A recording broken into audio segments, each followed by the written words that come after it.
te laisse commencer. Honneur aux plus jeunes. Moi, je m'appelle Alex Portal, j'ai 19 ans. Du coup, je fais de la natation paralympique puisque j'ai un handicap de naissance, ça s'appelle l'albinisme oculaire. Et voilà, je rentre de Tokyo récemment avec des médailles. Et moi, donc c'est Julien Mertine, escrimeur fleurettiste plus particulièrement. Et je fais partie de l'équipe de France depuis une quinzaine d'années. J'ai remporté la médaille d'or avec mes coéquipiers à Tokyo, au jeu.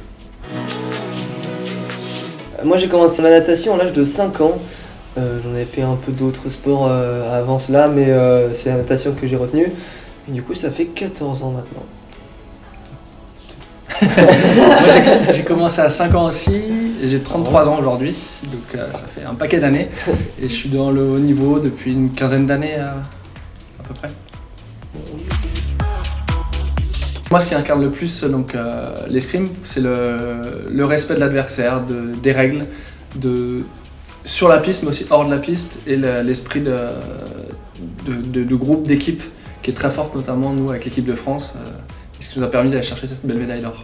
Moi, je suis assez d'accord pour l'esprit d'équipe. Alors moi, c'est la natation. Normalement, c'est un sport individuel, mais on s'entraîne au quotidien, matin et soir, tous ensemble. Donc je pense que c'est vraiment très important d'avoir un bel esprit d'équipe. Et je pense la hargne de gagner, voilà. Moi personnellement j'en ai pas. En fait c'est des rituels qui me changent au fur et à mesure du temps. Je me suis pas fixé un précis et voilà, ça me pose pas de souci de pas en avoir. Moi c'est un peu pareil pour la raison surtout de gommer tout ce qui est stress qui peut avoir lié à ça justement, au cas où si on oublie le petit gris-gris du matin, le t-shirt magique, les chaussures, les lacets. Donc non, je fais comme j'ai envie de le faire le jour J.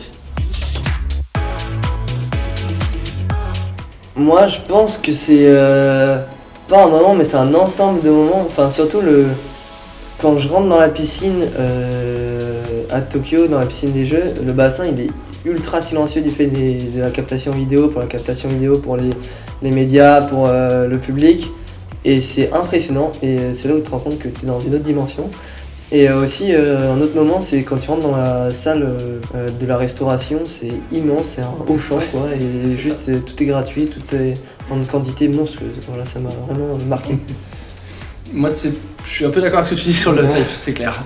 Moi c'est plus un fait on va dire, de compétition par équipe, où on a vraiment eu, je sais pas vous comment ça se passe, mais nous entre la demi-finale et la finale on avait 5 heures de pause je crois, 4-5 heures de pause. Donc on a coupé totalement, on est sorti de notre compète pour pas laisser trop d'influx et garder du jus comme on dit. Et du coup pour se réchauffer pour cette fameuse finale, nous on était un peu en mode camaraderie, détente, on a fait un tennis ballon, on s'est chauffé, on s'amusait, alors qu'on rencontrait les Russes qui eux étaient très, très carrés, très on va dire dans les étirements, dans les protocoles d'échauffement, dans tout ce qui est normal quand on est un athlète de haut niveau.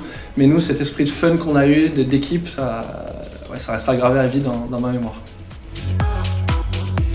Je pense que là, ça a le plus d'impact, c'est au niveau des gens qui nous disent bravo et qui nous reconnaissent un petit peu plus, et aussi des médias, la vision que les gens ont par rapport aux résultats qu'on fait et tout. Et ça m'a beaucoup marqué parce que j'ai fait les mêmes médailles au championnat du monde il y a 2 ans, argent et bronze, et pas du tout le même engouement quoi, autour de ça. Et après, c'est normal, c'est une sensation étrange.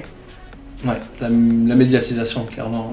On est sollicité un peu presque tous les jours, j'ai envie de dire, que ce soit au niveau des clubs, du département, de la région, des villes aussi.